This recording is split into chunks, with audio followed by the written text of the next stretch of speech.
And we are back for another episode of the Black Stitch Hockey Cast. Really good day for analytics in hockey as the Women's Hockey Analytics Conference, or WIACIAC, was broadcast earlier this weekend. That was a pretty good vibe, pretty good information, some really impressive stuff with bunch of their team and the various teams that collaborated on that.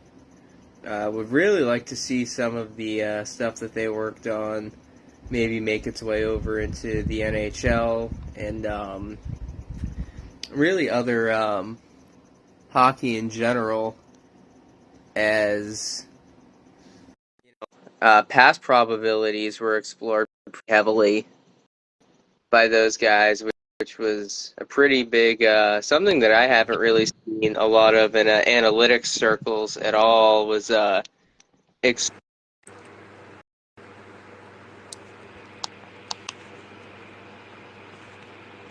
about that, gotta get my headphones figured out here.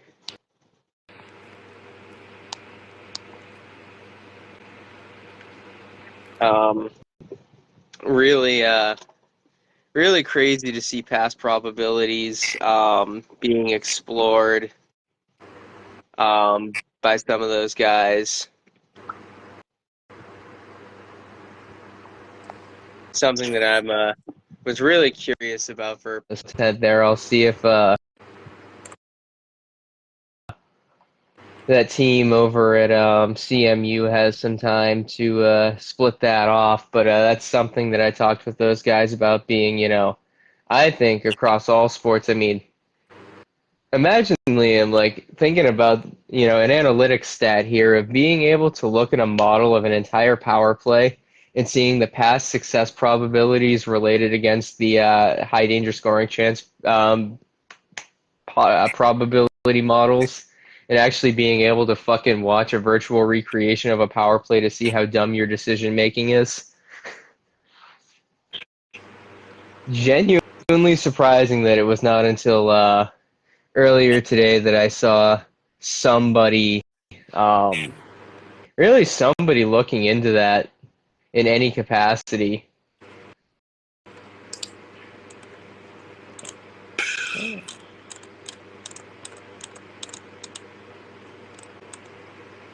Yeah, I figured there would be some sort of worthwhile innovations that came out of this year's conference. So it was nice to see something that definitely felt like a genuine breath of fresh air.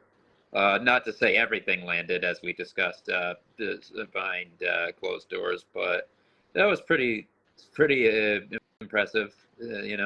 Definitely felt like a genuine innovation in a sport that often lacks it.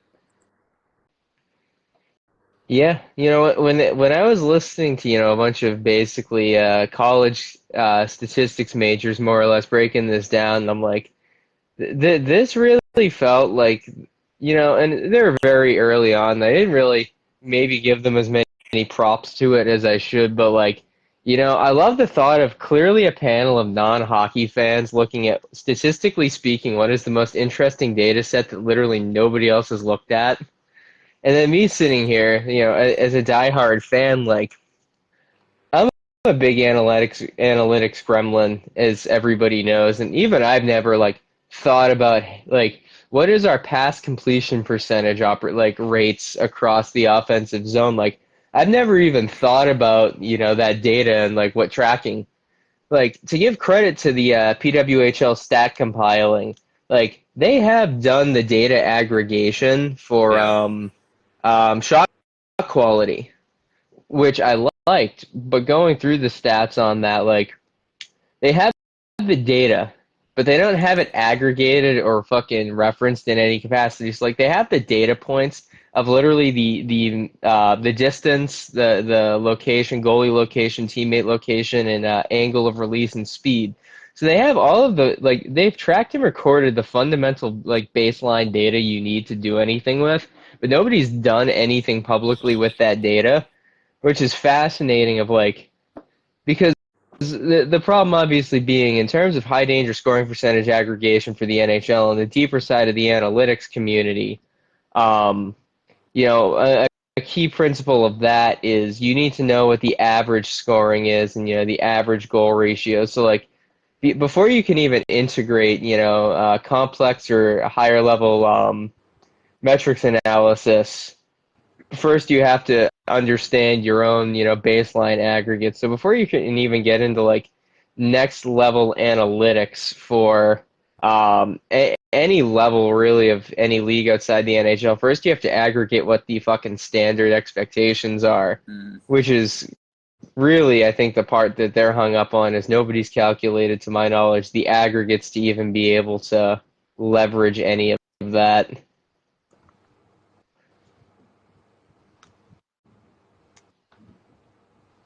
Now that's what we call a cold open. You know what's interesting is I think I've actually seen the one really effective utilization of data of that nature, and why I'm even like cognizant of like completed like slot passes and things like that is the KHL's English language website.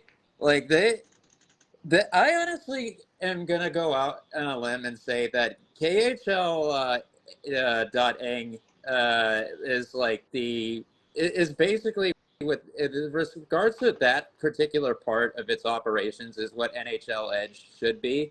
Like it actually genuinely impresses me a greater number of times uh, with not only data tracking, which is incredibly in depth, but utilization. In a manner that really is like practically unrivaled for the men's edition of the game. It's really, really fucking impressive, and like to the point where like considering their decline in terms of league quality, in contrast to when it was like looking like a genuine competitor league in their lower operating budget, that the NHL should probably be embarrassed as an entity that they're getting lapped by them in that particular category, especially when you consider that, like, you look at an org like the Washington Capitals, the whole reason why they purchased Cap Friendly's team and their apparatus is because their advanced stat tracking was so far behind everyone else's. So, like, it really speaks to the zeitgeist of of like that part of ops in the NHL currently. You know, I really won, trying to put together a coherent thought. Those are hard for me these days. Um, I really do think a lot of the problem the NHL has with the analytics adoption, and why I think once the PWHL starts to put it together, I think they're very, very, very rapidly going to outpace the NHL. I was talking about this with Gover a little bit on Friday, no, last night. I think back to the Keith Yandel interview either last year or a couple of years ago, where like more or less just like fucking nerds was pretty much his takeaway of the importance of analytics in the NHL. Obviously, I'm loosely paraphrasing, but the point still stands. And just because we know, like, boomer hockey in the old boys club, like, we know that the average NHL front office, with, the Carolina Hurricanes being on the forefront of bucking that trend with the Tulski hire, just so many Promotion, teams, technically, but yeah. yes. Um, with that in mind, like, the league itself, and this is going to sound really debilitating to 31 other general managers, and I don't really care. I feel like a lot of 31 other GMs don't like the NHL is so afraid of it because the people that are in these higher level decision making positions don't fucking understand analytics. They've never taken a stats course with any real intent, like large and wide. So you get to the narrative we're at with the current NHL, where all the people in executive decision making positions don't really give a fuck about analytics and their practical application. Like, because baseball obviously was really the first major sport to get along with this because fucking nerds, but like the NHL's apprehension to not of being like perceived as a nerd sport and not a tough guy sport is so bad for this side of things. And like when you're looking at the PWHL, like in women's hockey, and this might be because I'm willing to bet like by 2030, I'd say what 90% of PWHL players will have some form of a collegiate degree by the time they even fucking play in the league. Like, it's, I think, really going to drive a more open narrative where that league's not only going to continue to have better presentation, but also have like better analytics appreciation, data appreciation, etc. And the NHL just continues to not give a shit about, yeah. The NHL just continues to not give a shit about being perceived fondly by people who actually enjoy the fucking sport. Yeah, I think the I think the institution has used it like when it's been convenient for them. Like Tulski, part of the big jumping off point for him, even though it didn't immediately offer him like a job offer, was when he participated in MIT's Sloan Sports Analytics Conference and was kind of preached the efficiency of controlled zone entries as opposed to the dump and chase, which you know, yeah, it didn't land him like a hire immediately, but pretty shortly thereafter, controlled zone entries did become more commonplace, and that probably wasn't an accident.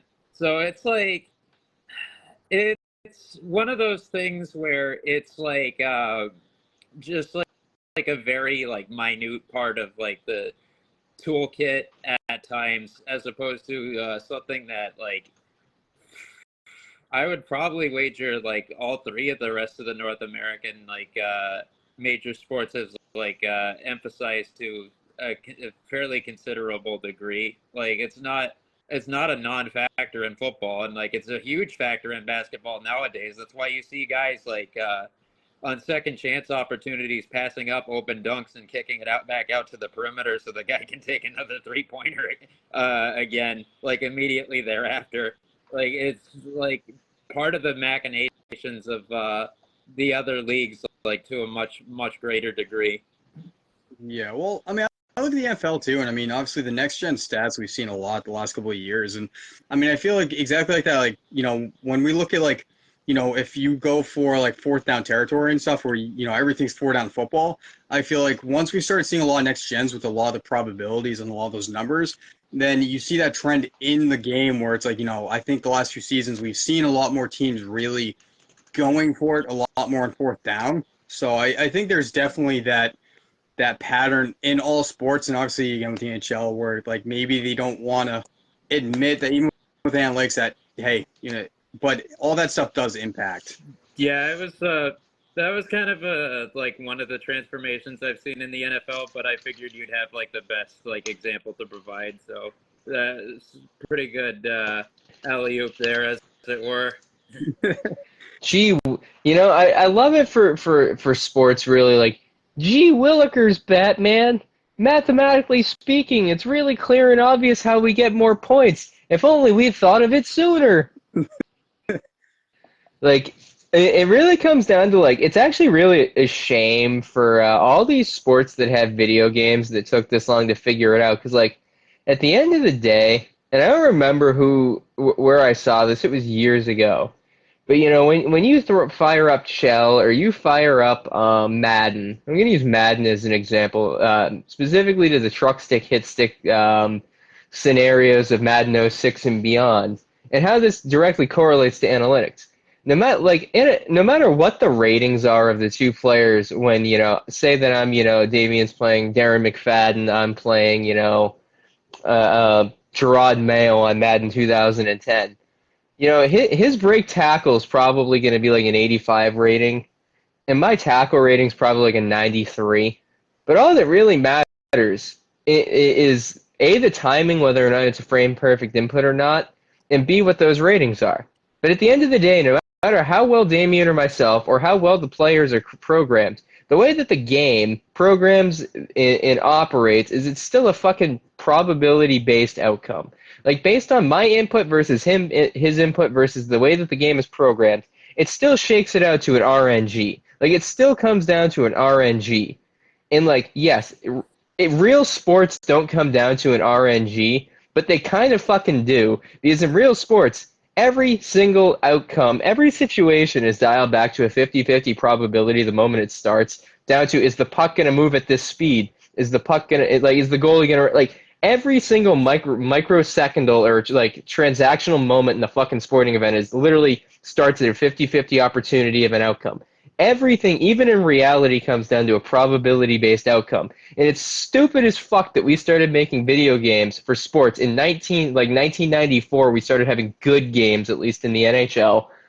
And to think it took almost 25, 30 fucking years for us to realize, like, at a higher level that, wow, real life works the same as the game when you break it down to its core mechanics. Scott Steiner would be proud of you. You know what's funny though is like this is actually a good sort of transition to a thought I've been having about a potential topic for us to take on during this lull period where like the most exciting NHL headline that you can talk about is Paul Colson having just been traded for fourth, which we can talk about that a bit because it does have potential implications that are worth discussing. But first and foremost, it's funny because like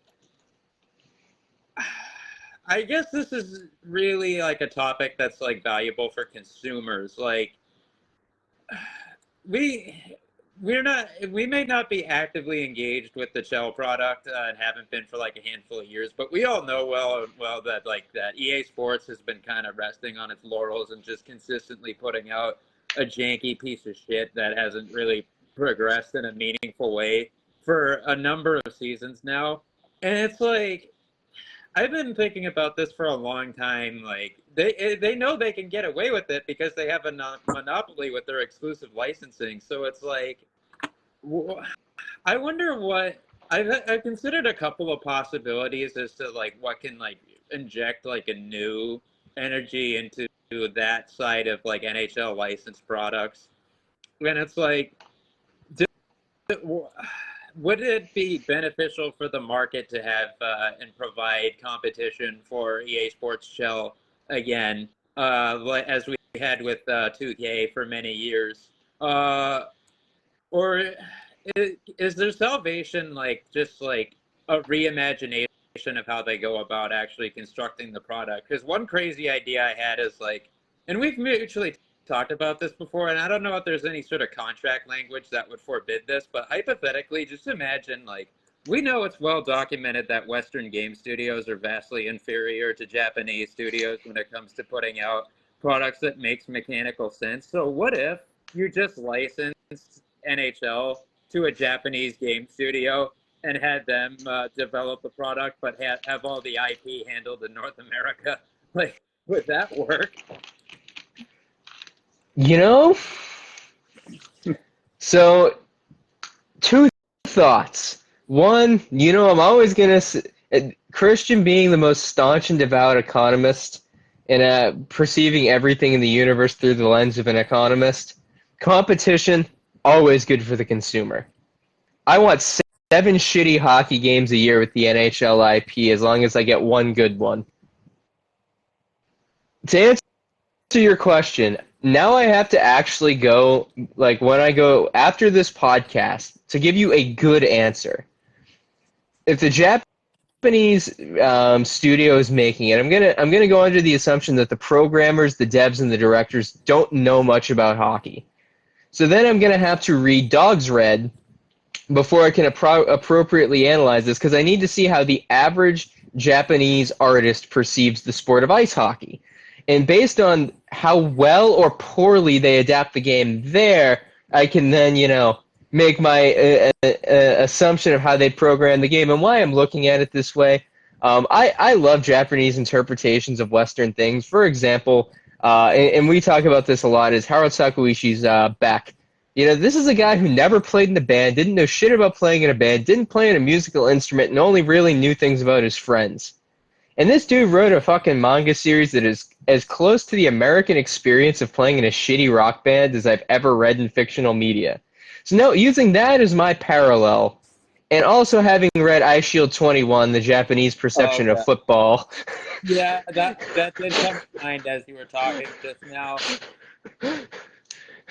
and knowing how questionable Ice Shield 21 is, Dogs Red has a very important caveat of me determining whether or not I can trust a Japanese student. It doesn't have to be a good hockey game. It just has to be coherent. Yeah, Like, well, I'm just like operating under the impression, and I have like seen that supposedly the hype around that is like that it's been it's supposed to be like a really good presentation of it from the somewhat small in contrast with like the somewhat small sample size that has existed to this uh, point. Uh, but like we did see that there was a lot of excitement about that forthcoming manga release. Uh, that was discussed in our circles a little bit uh, of Dogs Red being localized and all that. But like, I'm just operating under the impression that this would be like a standard simulation, and it just uh, I don't know, maybe calling upon just having some exposure to it, obviously years ago now from Nagano, but it just if we're just like applying like the framework of these games have superior mechanics, and like if they're going to be patched, it's going to be to add adding additional like features and whatnot, as opposed to making the game more complete. Like you see that with like the Nintendo framework. Like say what you will about those games and like the repetitiveness of the product, but they work. Like they work exactly how they're supposed to. And when they do get updated, it's enhancing the experience, not fixing it. Uh, it's like and just like applying like the very strong precision to like putting out a good and solid working product out onto the market, for consumption in like a traditional sense, rather than being, something like open to like strong creative interpretation and having that sort of flair. But the question becomes at that point, like, which studio is going to be most willing to take on a project of that nature? you know Yeah. what I'd like to see? Hmm. Not a serious answer, but an answer I'd love to see.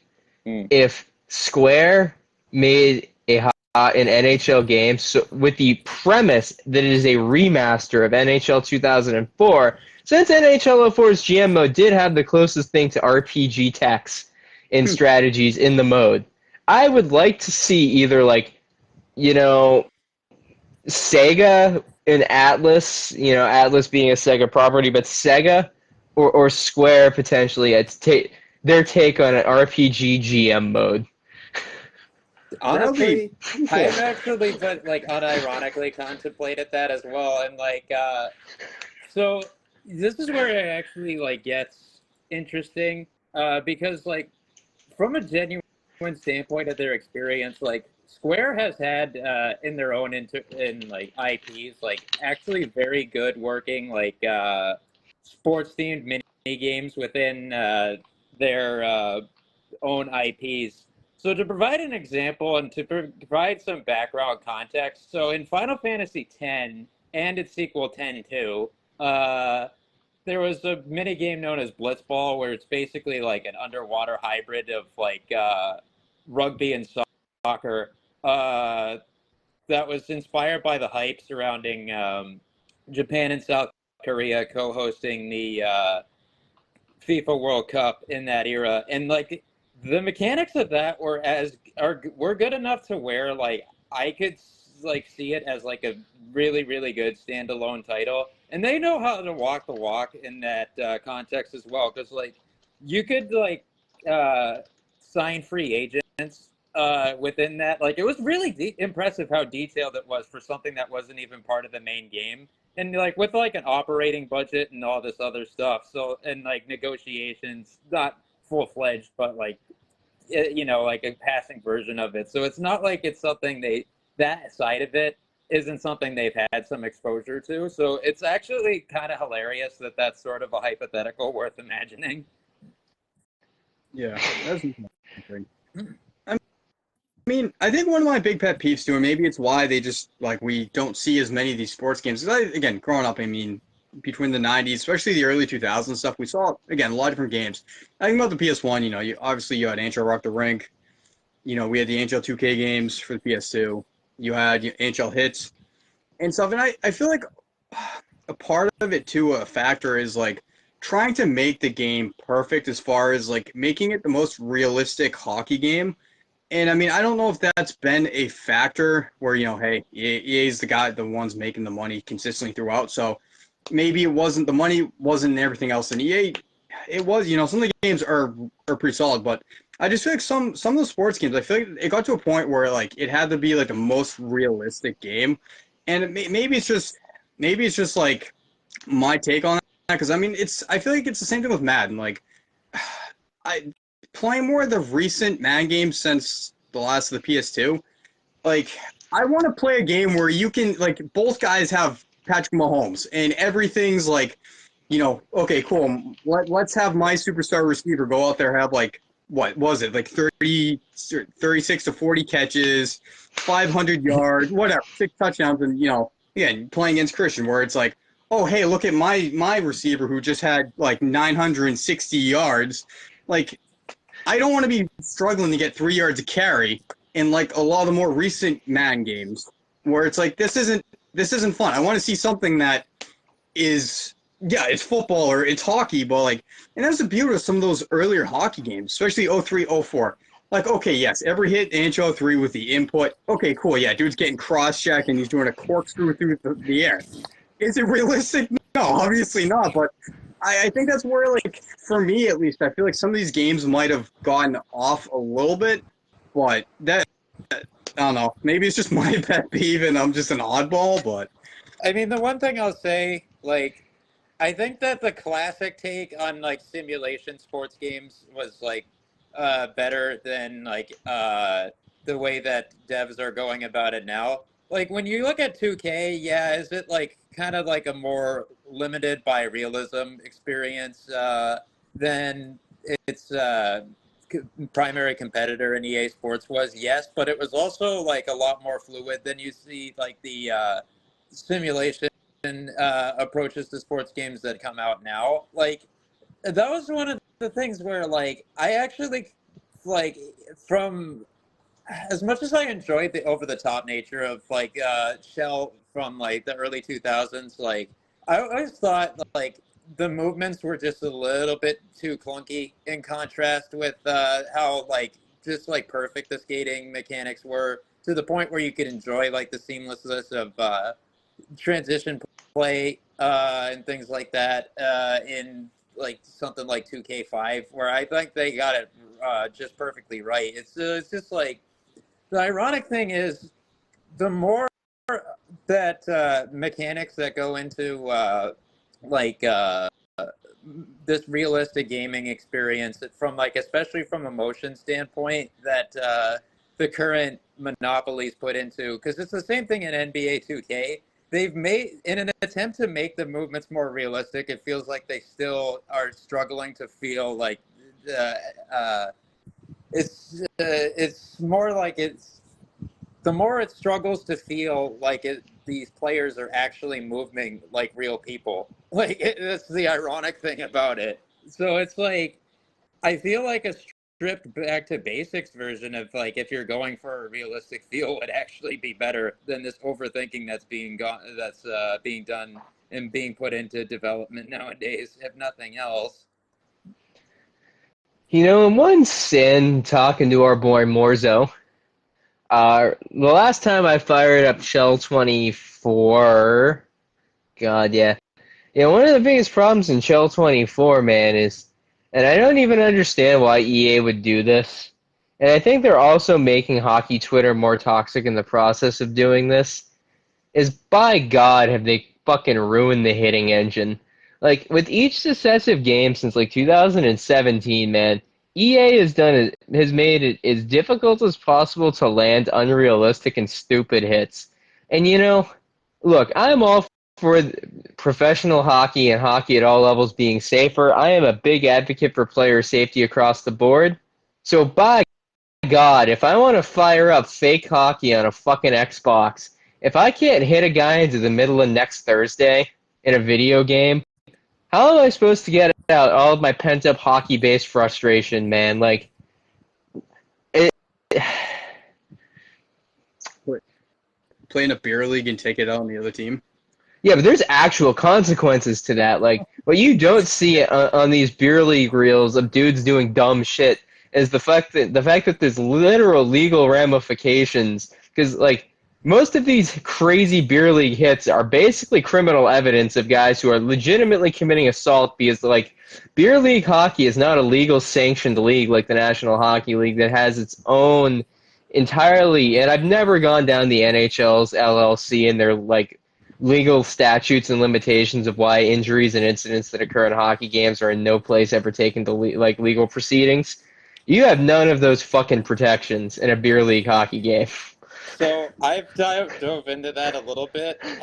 It's because, from what I understand, it's kind of just like an issue, like with the courts, kind of don't even want to touch that sort of topic, because like it basically is just like it needs to be like it becomes a matter of like people who work in the analysis side of assessing crimes, like trying to learn a sport that they themselves probably are not very familiar with, if at all. And like, it was this egregious enough of a violation of the rules of the sport itself to the point where it transcends the boundaries of necessity of sporting discipline and leads to probable cause for legal proceedings. The answer to that most of the time is it might not even necessarily be no, but there might just not be a certainty enough of a yes for where it could be heard in court. But just ask Dino Ciccarelli. Occasionally, you can cross that line. I think he might have been actually the first guy to be arrested for like a stick bashing sort of thing. Let me check again. Let's see. My boy Dino. I can't find with 100% veracity, especially with some of the crazy shit that happened in like the Eddie Shore days. Like I'm sure at least one guy went to jail, even if it were only for a night for that sort of thing. But I do know for certain that due to basically bushwhacking a Maple Leafs rookie defenseman, he was convicted of assault, fined $1,000, and sentenced to 1 day in jail back in '88. Which was probably actually the more admirable of his two assault convictions when considering the other one that happened the prior year, which was of the indecent exposure variety. But yeah. You know, for better or for worse, man, Dino Ciccarelli really lived up to his name, if nothing else. Like every time I hear a crazy story or like hockey story about the fucking guy, you look at a picture of him and you read his name and you're like, honestly, at this point, like I don't know what somebody would have to say to me about Dino. Like you could probably convince me of quite a few things he never did, but like based on his history, like I think somebody could convince me he tried to steal the Declaration of Independence, and I would just believe it wholeheartedly.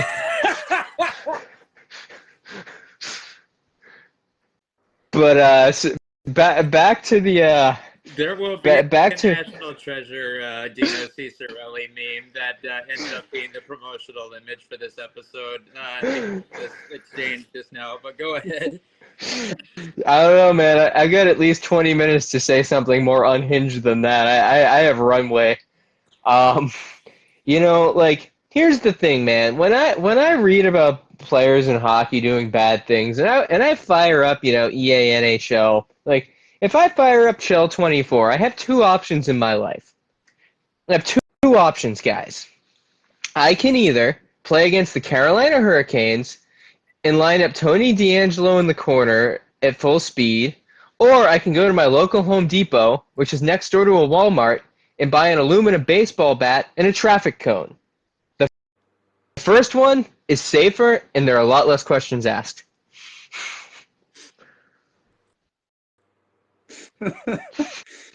Oh man.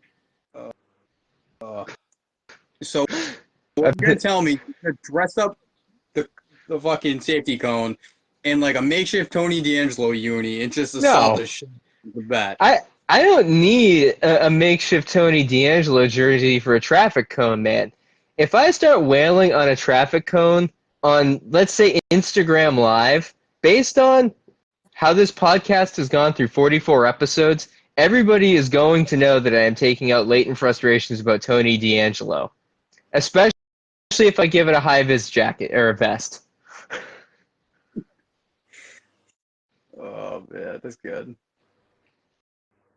Yeah, I mean, But I'm sure Danny Taylor, being out for a season, ending his career, I'm sure that brought some excitement. yeah, the violence that is capable in sports video games, I think, is essential to preventing Twitter toxicity and internet toxicity. Like, it is in and of itself an outlet for people's frustrations. And I think that the EA Sports, oh God, this is where I finally get myself in a liable issue. EA Sports making the hitting engine so shitty in shell hockey games is definitely leading to more violent crimes by hockey fans in the day to day, as well as harassment on the internet. I need somebody to pull data on that. Yeah, there is probably a way it won't be quite, it's not quite as easy, but there is probably some way to make that assertion with some veracity, because I do remember a friend of a friend's research project wherein he found correlating, if not necessarily indicative of causation, data about teen pregnancy dropping upon releases of new game consoles. And it was a pretty strong correlation, let me tell you. Hey man, I'm just saying, EA Sports hockey games have gotten worse every year, and social media toxic comments have definitely skyrocketed. Correlation. I can probably prove that in 20 minutes of decent research. Causation? Yeah, we all know how hard it is. With the exception of Damien, who's never written a compelling research paper in his academic career, you and I know how hard proving causation is in any capacity, even with good statistics. Yeah, yeah, but let's also the the planning phase also has to necessitate reaching a certain threshold of an adequate sample size and things like that, uh, as well as declaring any sort of potential limitations via biases, etc.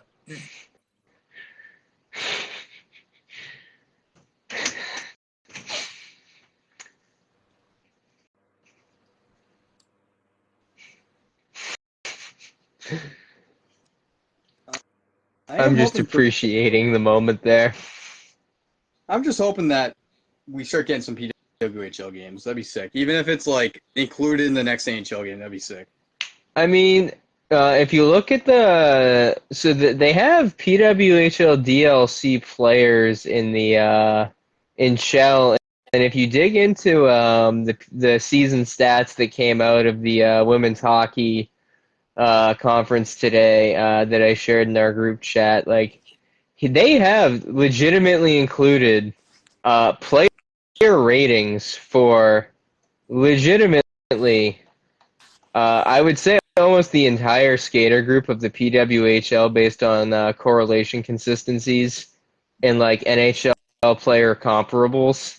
That if you're curious, that is out there, and I just saw a player being as I'm scrolling through this haphazardly. I'm really enjoying some of the player comps and not really understanding a single one of them. I really wish that there was some data in here explaining some of these these player similarities.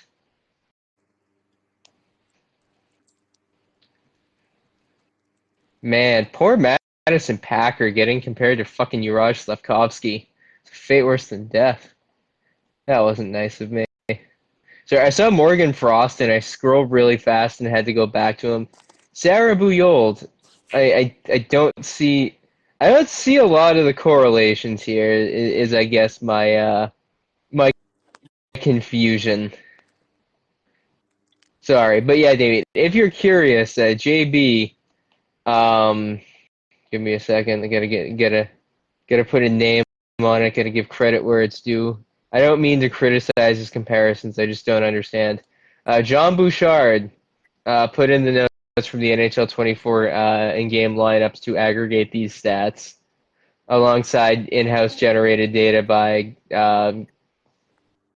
Giles Dignard, which I might have botched, and the main guy, your boy, your best friend on Twitter, did most of the stat observation was your best friend Mike Murphy. Nice. So all that data is out there for what a hypothetical game would look like.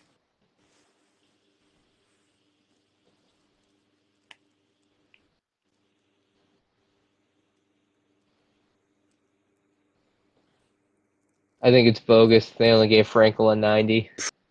You know what I'm tired of? The discourse about like a potential NCAA hockey game. It's like the problem with that is that in order for that to be viable, there would have to be a larger number of like D1 programs that are even actually like operating at a profit, because that's basically limited to just University of North Dakota, and that's it. So it's just not a financially tenable thing. It is really surprising that and the NCAA, and maybe there's some runway for it. Like I really wouldn't. EA could probably sell more copies of NHL 25 and 26 if they negotiated the license to include the D1 teams and players. Like it, it'd be cumbersome for me because I'd have to go buy a fucking Xbox or a PS5 and that just to play one game. But like, I would be more compelled to go out of my way to play Shell if I could play NCAA rosters, just because like, and this is the thing that I think really sells it if it's included as a package with the NHL games is like, one of the probably the only thing that the NCAA, even basketball, crazy NCAA basketball hasn't come back really in any capacity, but with the NCAA hockey, its selling point as an expansion pack or licenses for the NHL standalone games is like people who are affiliated to a lot of the universities that are prevalent in hockey that aren't prevalent in any other goddamn sport. Like for me, as a guy who went to the University of Massachusetts Lowell, like being able to play as the actual fucking college that I attended would be pretty cool. And then you think of all the guys, who played at Denver and people who were around Denver and St. Cloud State and Bemidji State and Minnesota Mankato. Like there's so many Yeah. schools that aren't really acknowledged in other sports that there's actually, I think, a decent amount of money to be made by people who would buy it just to play as incredibly niche schools. Yeah, this is the only obstacle there is like the same thing with you see with a lot of NIL for that sport in particular is that so many players are not from this country and are here on student visas, so they're only eligible for passive name, image, and likeness money as opposed to active, which like being licensed to EA Sports Shell would fall under due to it necessitating negotiations with corporate presence that is not located on campus. So it would be somewhat possible, but it would be a kind of incomplete product in a way because you would primarily only have U.S. born players, name, image, and likeness on brand as part of the on board as part of the product, and like the rest would all just be generic dudes from Canada, Sweden, Czechia, etc. Hey man, I can live with that mainly so I can wheel around in those ASU jerseys, wheel around in them fucking sick Providence Fry. Like, I don't know, man. I just really want to wheel around in some really sick unis. The schools should, like, the at minimum definitely should like sign that over just as like an additional thing to assist with their overall profit margins. If nothing else, like I think from their angle, it would make all the sense in the world. I also kind of do expect, maybe not by, I fully, and maybe this is Christian being a little too optimistic. I do fully expect the PWHL to do a DLC launch with EA after the new unis and logos drop. Like they've been pushing the female players in shell games for a number of years now, and once you have the branded logos and uniforms, like at what point, like, yeah, there's going to be the toxic troll shit of playing with the PWHL, but like being able to actually add like a DLC PWHL mode would still have a fairly large appeal to, the PWHL fan base as it expands. And hell, if they knock the uniforms and the shit out of the park, like playing Shell with an entirely different skill and rule set based around the women's game, I think would offer, something EA Sports is terribly afraid of, which is putting more nuance and depth to their gameplay design, but also just, appealing to non-gamers. How many, I am going to stereotype, how many 50 to 70-year-old women are going to fucking borrow their grandkids' Xbox out in Minnesota to play as fucking, Lee Steckline on, NHL 25? Like, the demo is there, and it's middle-aged older white women. That is a large disposable income group that EA Sports is actually about to potentially have if they go this route. That like outside of phone games, that demographic has never really been tapped into in the console market, and I think that EA Sports really needs to potentially look at trying to leverage the PWHL as an actual viable path to that disposable income.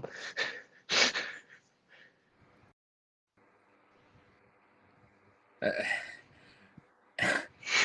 I was just like reminded of like an excerpt from a book I had about it was published by ESPN's like book publishing division. It was just like a satirical guide on how to be a sports super fan, and it was like there was like it was like basically like a scheme like fantasy sports league where you just recruit like a bunch of like old women to participate in the group, and like they would be asking questions about why Frank Gifford wasn't available on the list of players to draft.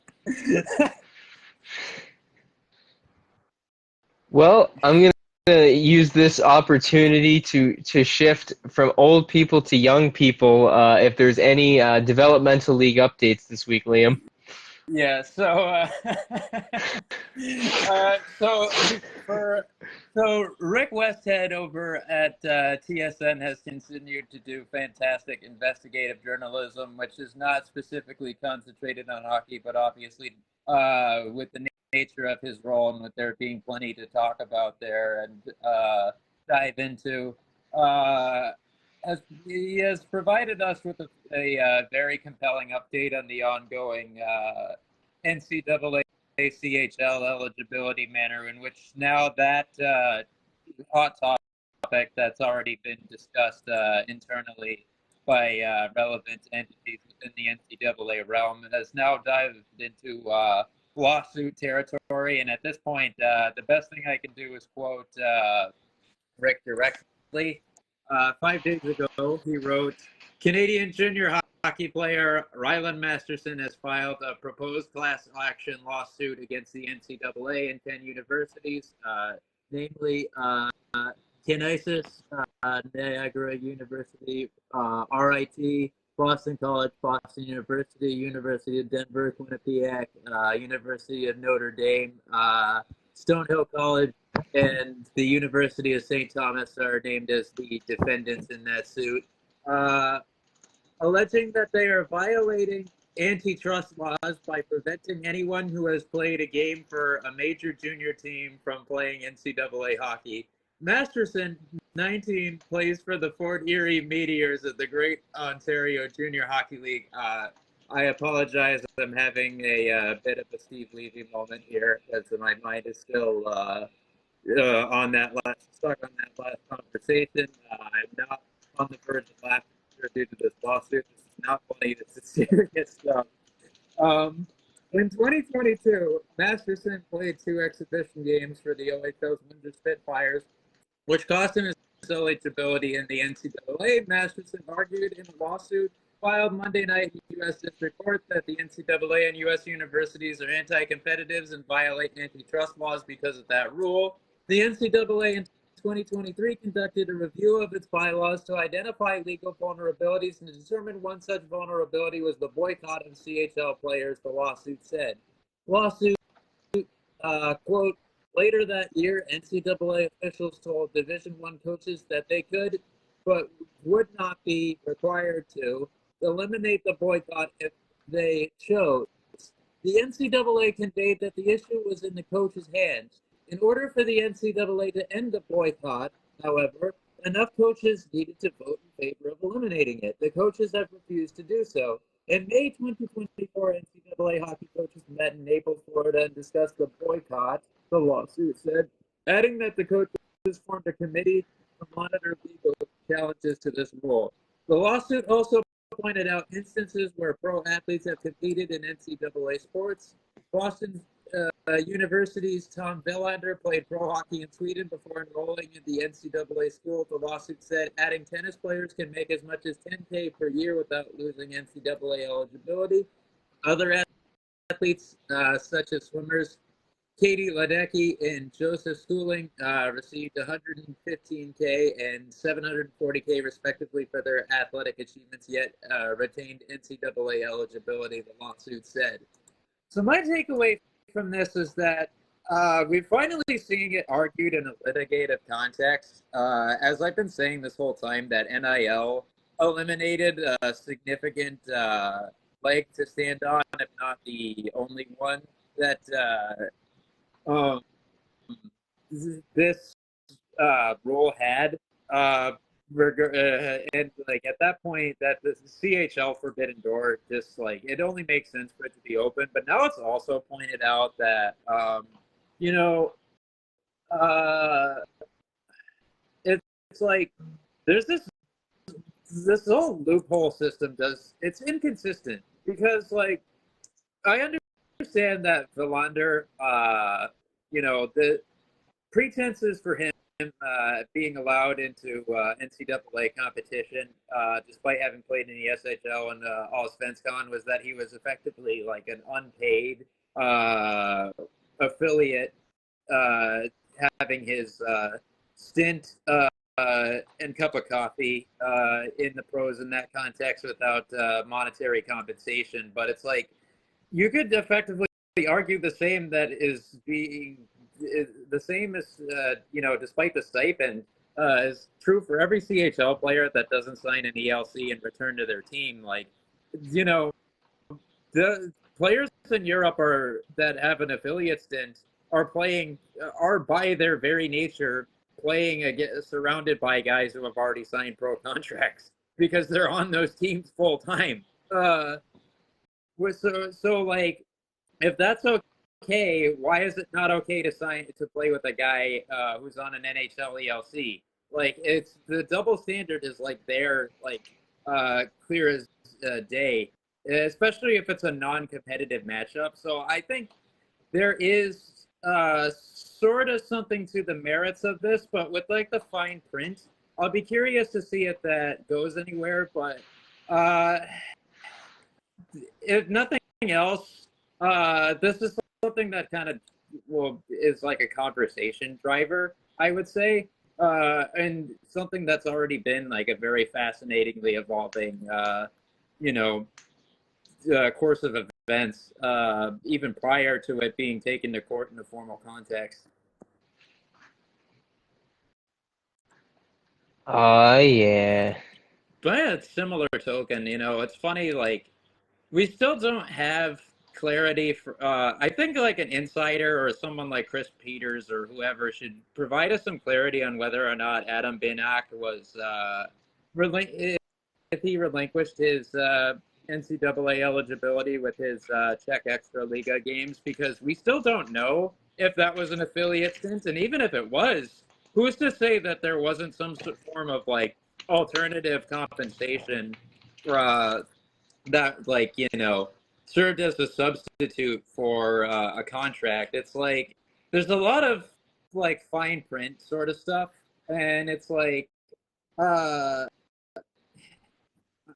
I just like and like just so much that remains unsaid and is done in like an opaque manner. So it's like I feel like we deserve or would at least benefit greatly from knowing what this kid's pathway is going to be after he plays in the USHL this coming year. If he can take the NCAA pathway or not, as the rule exists currently, or if we're going to see him go straight to the pro route, which honestly I could imagine him doing because like he looks like he'll be pro already, like he'll be a pretty pro ready player by like the end of this coming season as is.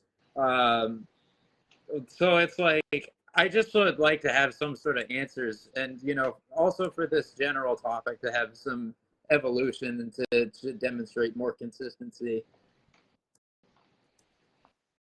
Yeah, for sure. For So what? So with the Podkolzin thing having been mentioned in passing, so keeping this matter strictly on the ice and stripping away broader context, is this is the Edmonton environment somewhere where we could actually see Podkolzin successfully turned into a reclamation project? Yeah. The thing with Buck Goldson is I just feel like he's a guy who had a longer dev curve than the Canucks initially anticipated. And like as a big Putt Colton fan, um, the thing that really hurt him, and it's something I speak to all the time, man, is I really fucking hate players getting drafted and their values being so skewed by international competition. And he really was one of them where, like, his remarkable Hlinka Gretzky Cup run that in his D-1 D0 era year run, like, we saw him in international comp. He becomes a 10th overall pick. And the thing with him was, he had, he's the prototypical, like, had big size, had great character, had below average hockey IQ and skill, but because he had all the physical tools you wanted in terms of speed and size, Vancouver takes him high. There's a lot of high expectations.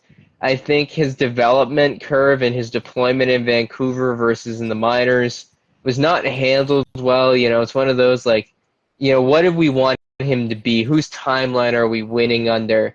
And I think in Edmonton, I think the clear and obvious answer with Podkolzin from day one is like, this is a kid who they're going to play on the third or fourth line with guys like Corey Perry, guys like Warren Fogle, even though I believe they traded Fogle. Disregard that, sorry, brain fart.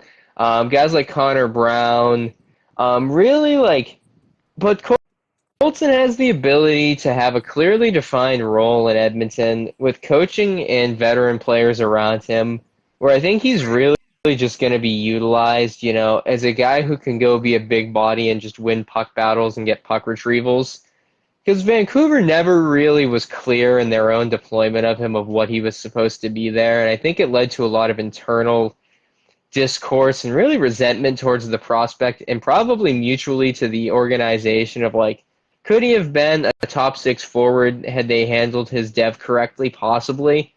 But like, at some point, both parties need to acknowledge what he is and what he can be. And hell, like, I look at middle, like, worst case scenario, Edmonton just turns Vasily Podkolzin into like a lower version of Alexander Wenberg.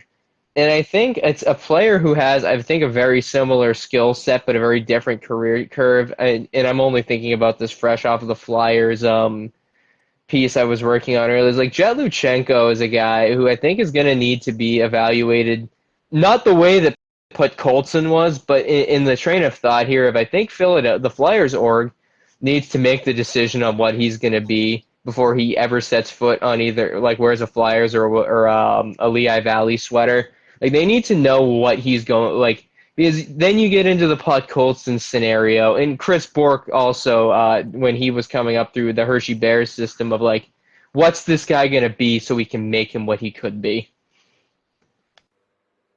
Yeah, that makes a lot of sense. Yeah, it's funny because like it seems to me like Briere has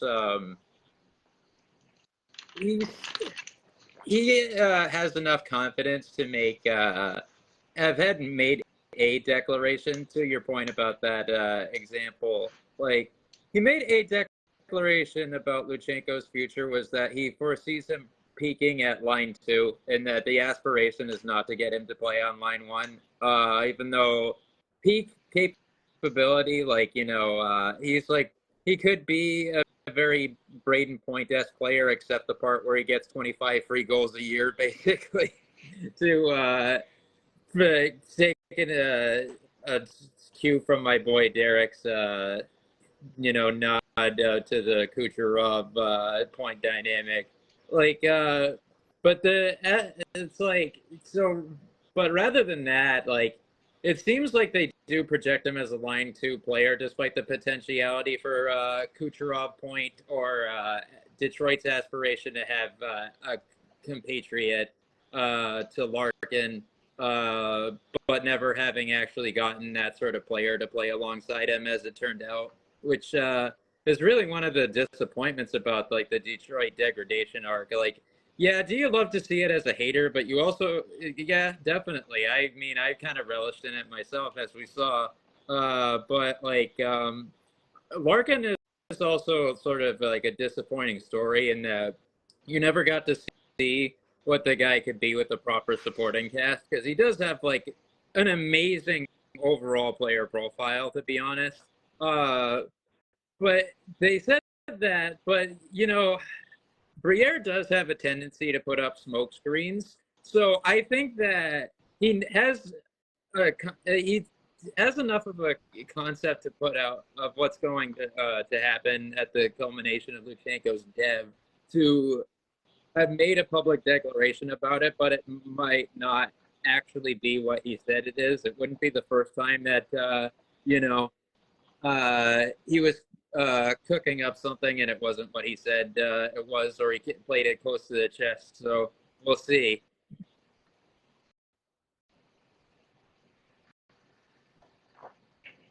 And on that note, let us roll into our large finish. Oh man, why is that? Why is that funny? Oh boy. Uh, I gotta chew on exactly how I'm gonna present mine, so I'll punt it to Damien for the time being. Yeah. So, congratulations to Austin Matthews for being the new captain of Toronto. It's probably a title that a lot of people probably would let impact their game. But Austin Matthews is awesome, complete player. We all know how great he is. But I also have to give a lot of respect to Jason Tavares. John Tavares, I'm so sorry. John Tavares, I'm So on much crack. respect gets his first name wrong 1 second later.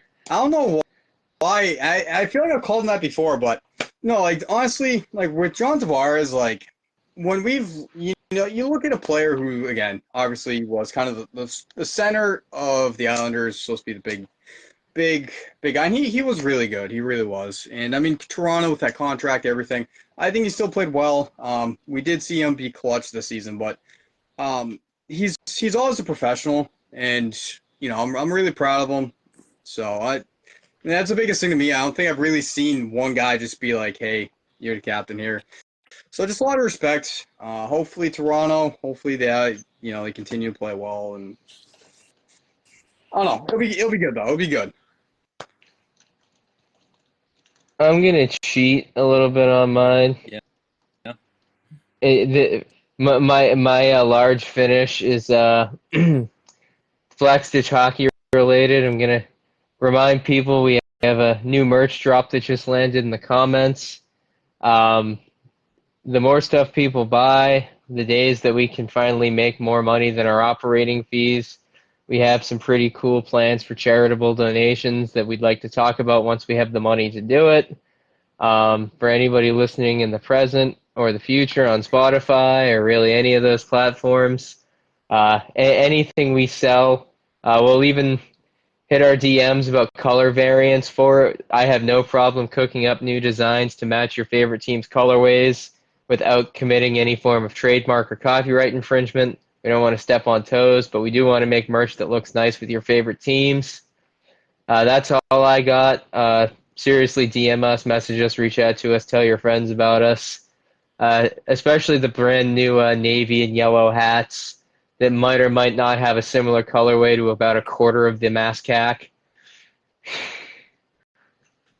True, it's very versatile.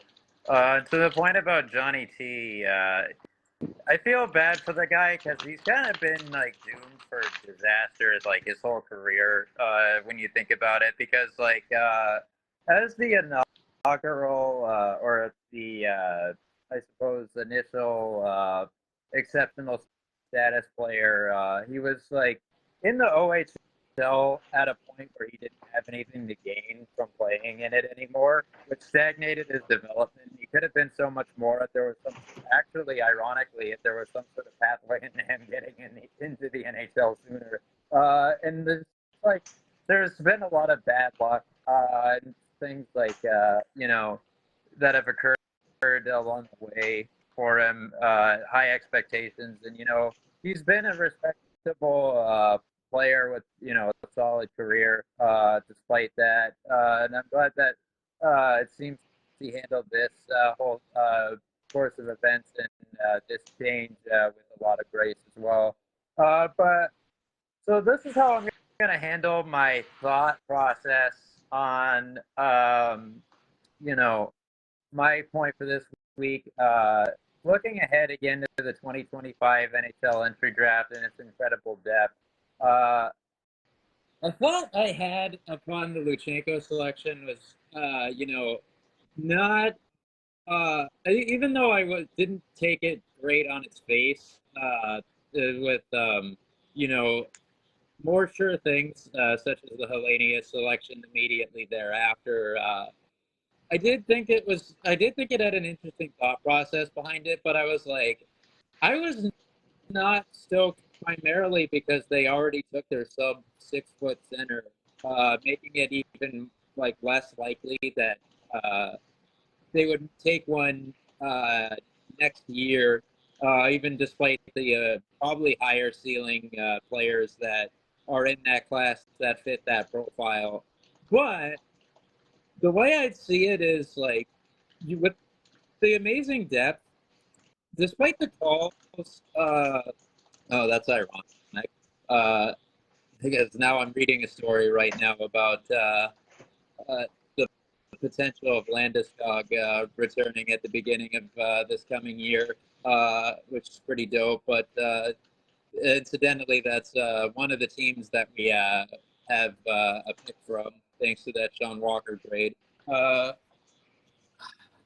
Despite all the calls for like Philadelphia to trade their various first round picks to move up, which is kind of for nothing because like you're not going to get super far because like top 10 is a very difficult thing to crack into in the cap era, and top 5 I don't think has like ever happened, like no matter what teams have been offered.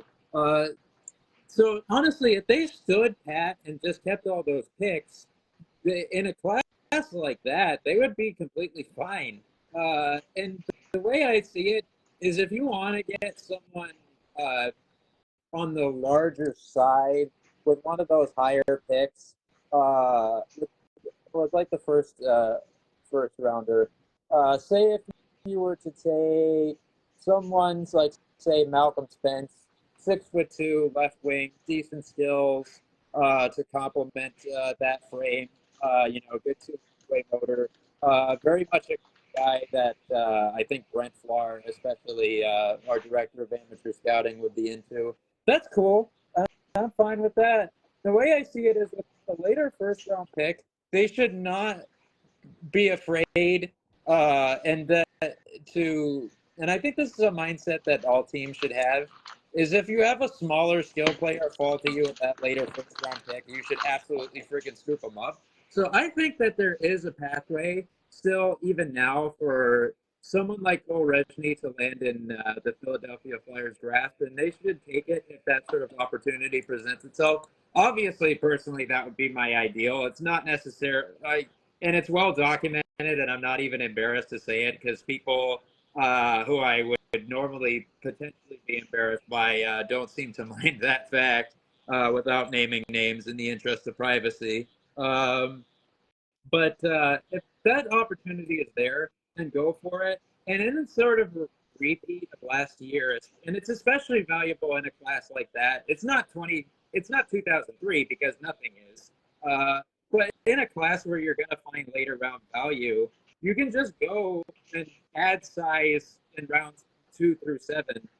That's a primary point of emphasis, adding that to the pipeline. And so, if I'm in that draft room and I had input. Like that's how I'm personally approaching the draft next year. If I'm the Philadelphia Flyers. Makes sense. But yeah, that was quite an improvisational episode with some pretty unexpected but fulfilling twists and turns. We hope you enjoyed it as much as we enjoyed partaking in it. Thank you for tuning in. Thank you to the Spotify crowd. Uh, you know, uh, Thank you to everyone who's contributing to the support of our ongoing project. We'll continue pumping out off-season reviews. I've been feeling pretty inspired, so you can count on me for them. Christian is very good at pumping out that backlog and just having it prepped in advance. You can definitely count on that in the coming days. And we'll see what else comes up in these developments that we can discuss. Thank you, everybody. Take care. Have a good night.